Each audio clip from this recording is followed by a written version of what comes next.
ನಮಸ್ಕಾರ. ಹೇಗಿದ್ದೀರಾ ಎಲ್ಲರೂ? ಇವತ್ತು ನಾವು ಮಾವಿನ ಪುಡಿ ಉಪ್ಪಿನಕಾಯಿ ಹಾಕುವನ. ನಾವು ನಮ್ಮ ಭಾಷೆಯಲ್ಲಿ ಇದಕ್ಕೆ ಪೊಡಿ ಉಪ್ಪಡ ಅಂತ ಹೇಳ್ತೇವೆ. ಇದು ಉಂಟಲ್ಲ, ನಮ್ಮ ಅಮ್ಮ ಹೇಳಿಕೊಟ್ಟ ರೆಸಿಪಿ ಆಯಿತಾ. ಇದು ನಮ್ಮ ಅಮ್ಮ ತುಂಬ ಎಷ್ಟು ಚೆನ್ನಾಗಿ ಮಾಡ್ತಾ ಇದ್ರಂದರೆ ನಮ್ಮ ಅಕ್ಕಪಕ್ಕದ ಮನೆಯವರು ಈಗಲೂ ಸಹ ನೆನೆಸ್ತಾ ಇದ್ದಾರೆ. ಅವರಿಲ್ಲ ಈಗಲೂ ಸಹ ಅದನ್ನು ನೆನೆಸ್ತಾ ಹೇಳ್ತಾ ಇದ್ದಾರೆ, ಅಮ್ಮ ಮಾಡಿದ ಉಪ್ಪಿನಕಾಯಿ ಎಷ್ಟು ಚೆನ್ನಾಗಿರ್ತಿತ್ತು ಅಂತ. ಅದೇ ಥರ ನಾನು ಮಾಡ್ತಾ ಇದ್ದೇನೆ ಇವತ್ತು. ನಮ್ಮ ಭಾಷೆಯಲ್ಲಿ ಇದಕ್ಕೆ ಪೊಡಿ ಉಪ್ಪಡ ಅಂತ ಹೇಳ್ತೇವೆ. ಈಗ ನಾನು ಒಂದು ಮಾವಿನಕಾಯಿ ತೆಕ್ಕೊಂಡಿದ್ದೇನೆ. ಮಾವಿನಕಾಯಿ ನಮಗೆ ಸಿಗುವುದಿಲ್ಲ, ಅದಕ್ಕೆ ಒಂದು ಇತ್ತು ಮಾವಿನಕಾಯಿ ವಾರ ಕೊಟ್ಟದ್ದು. ಅದನ್ನು ಉಪ್ಪಿನಕಾಯಿ ಹಾಕುವ ಅಂತ ಆಯಿತು ನನಗೆ. ಈಗ ಸಣ್ಣ ಸಣ್ಣದಾಗಿ ಕಟ್ ಮಾಡಿ ಇಟ್ಟಿದ್ದೇನೆ.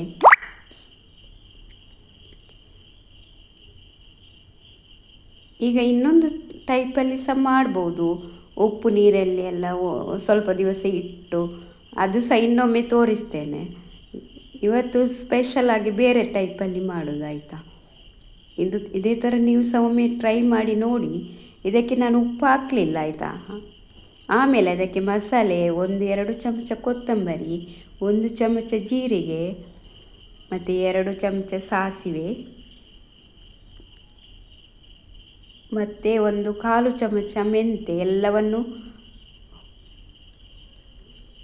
ಹುರಿಯುವ. ಒಳ್ಳೆ ಘಮ ಬರುವವರೆಗೆ ಹುರಿಯಿರಿ. ಯಾವುದೇ ಕಾರಣಕ್ಕೂ ಕಪ್ಪಾಗಬಾರ್ದು, ಅದು ಕರ್ಚಬಾರ್ದು. ಆಮೇಲೆ 10-12 ಮೆಣಸು, ಇದೇ ಮೆಣಸು ಹಾಕಿ ಆಯಿತಾ. ಎಲ್ಲವನ್ನು ಸಹ ಹುರಿಯುವ. ಆಮೇಲೆ ಎಲ್ಲವನ್ನು ಉಂಟಲ್ಲ, ಇದೇ ಎಲ್ಲ ಮಸಾಲೆ ಮತ್ತು ಮೆಣಸು ಎಲ್ಲವನ್ನು ನೈಸಾಗಿ ಹುಡಿ ಮಾಡಬೇಕು ಮಿಕ್ಸಿಯಲ್ಲಿ. ಅದಕ್ಕೆ ಉಪ್ಪು ಈಗ ಹಾಕ್ತೇನೆ, ಮಾವಿನಕಾಯಿಗೆ ಹಾಕಲಿಲ್ಲ ನಾನು. ನೋಡಿ, 1-1.5 ಚಮಚದಷ್ಟು ಉಪ್ಪು ಹಾಕಿದ್ದೇನೆ. ಅದಕ್ಕೆ ಬೇರೆ ಉಪ್ಪು ಹಾಕಲಿಲ್ಲ ನೋಡಿ. ಎಲ್ಲ ನೈಸಾಗಿ ಪುಡಿ ಮಾಡಿದ್ದೇನೆ. ಈಗ ಮಾವಿನಕಾಯಿಗೆ ಇದನ್ನು ಮಿಕ್ಸ್ ಮಾಡುವ ಆಯಿತಾ. ಅದಕ್ಕೆ ನೀರು ಬೇರೆ ನಾನು ತಣ್ಣೀರು ಹಾಕುವುದಿಲ್ಲ. ಇದು ಬಿಸಿ ನೀರನ್ನು ಕುದಿಸಿ ಆರಿಸಿ ಇಟ್ಟ ನೀರು ಇದು. ಅದನ್ನು ಸೇರಿಸ್ತಾ ಇದ್ದೇನೆ. ಈಗ ಒಳ್ಳೆ ರೀತಿಯಲ್ಲಿ ಮಿಕ್ಸ್ ಮಾಡಿ ಆಯಿತಾ. ಚೆನ್ನಾಗಿ ಮಿಕ್ಸ್ ಮಾಡಿ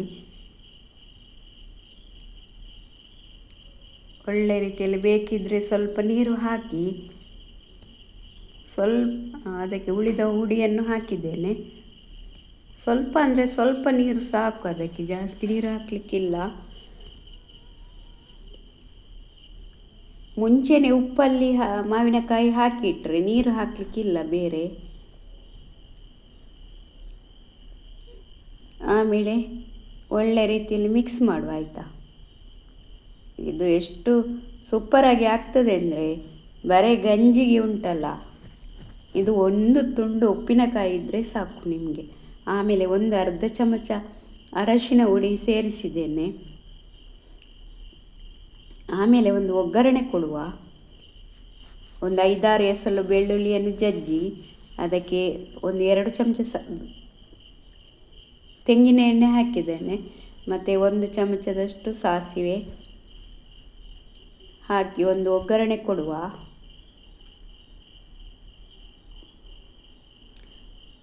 ಈಗ ಒಳ್ಳೆ ರೀತಿಯಲ್ಲಿ ಮಿಕ್ಸ್ ಮಾಡಿ ಆಯಿತಾ. ಇದನ್ನು ಮಾತ್ರ ನೀವು 1 ವಾರ ಬಿಟ್ಟು ಉಪಯೋಗಿಸಿ. ಯಾಕೆಂದರೆ ಅದು ಎಲ್ಲ ಉಪ್ಪು ಖಾರ ಎಲ್ಲ ಒಳ್ಳೆ ರೀತಿಯಲ್ಲಿ ಎಳಿತದೆ ಆಗ.